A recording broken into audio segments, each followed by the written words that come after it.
for you. So this Mastertemp right here, it wasn't getting any power at all.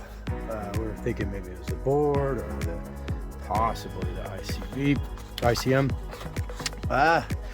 But when I really got down to diagnosing it, I realized that it was only receiving 120 on each line, but when you go across, it was not 240. So I knew that there was some issue there. Generally, I think it's the GFI, but that was not connected. What ended up happening, I realized that I did some continuity on here, discovered that there's a break in the line, and I'm like, oh boy, where's this break?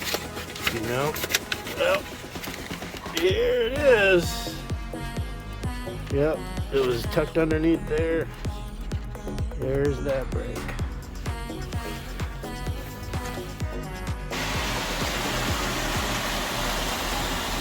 So what we got here now, after I restored power to the unit, now once it starts heating up, the bypass valve in here doesn't open. It's broken or something.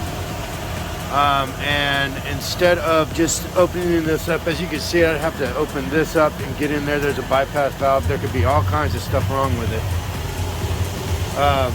So we're going to just replace the whole manifold here and get all new sensors out of it.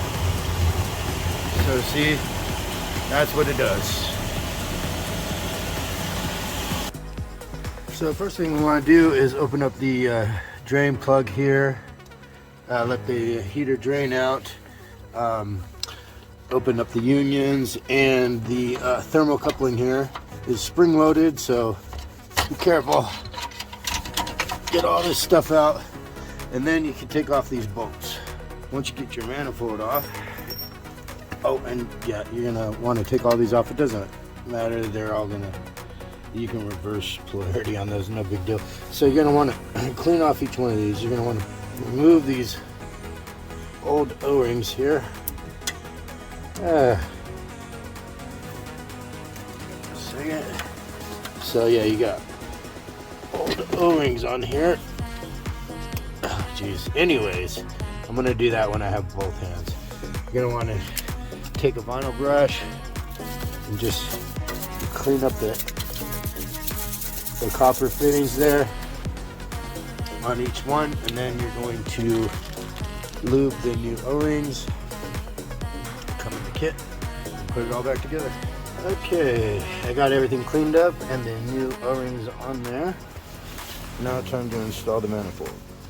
Alright, opened it up, and here's a look at that deteriorated bypass valve in there. Here's your problem. Alright, just fired it up. No leaks here.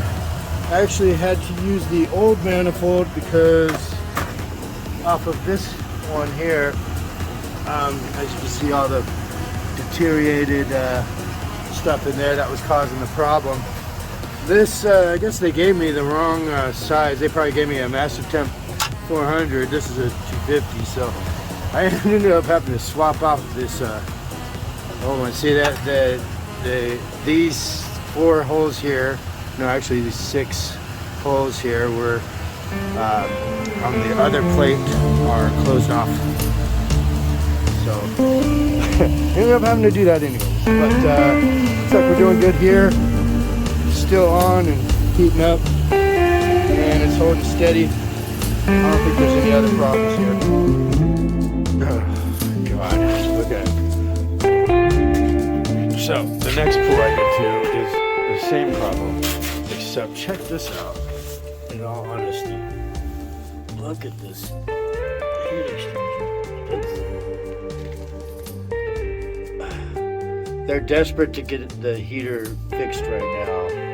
So I'm gonna go ahead and do another manifold replacement, but yeah, they're gonna want to replace this one. Alright, now I got the new bypass, the manifold on. Just switching over to spa now because I want to try to heat this pool up quick, because the spa. Spa is a smaller body of water. So instead of heating up the whole pool, I'm heating up the spa because when it starts to heat up, when you have a bad bypass, quickly you'll see the digits rise and it shuts off. It's already looking a whole lot better. Seems like everything's back to normal now. No leaks, surprisingly. My God, I had never seen such a corroded heat exchange inside there, and it is not leaking. I decided to not replace the O-rings on this manifold when I replaced it because it was just so corroded. Normally I'll clean the nipples and put on the new O-rings when I replace the manifold, but in this case I warned them about the condition of it and they just wanted it fixed today, and so this is what we had to do. I told them we'll probably have to replace it later, the whole heater, because this heater is shot. I mean, honestly, I did recommend replacing the whole heater altogether because the bypass, or I mean the manifold's expensive, the heat exchanger is expensive, yeah, and that's it. So you got to just replace the heater. But this fixed it quick, and that's what they wanted, and they could just replace the heater when this fails.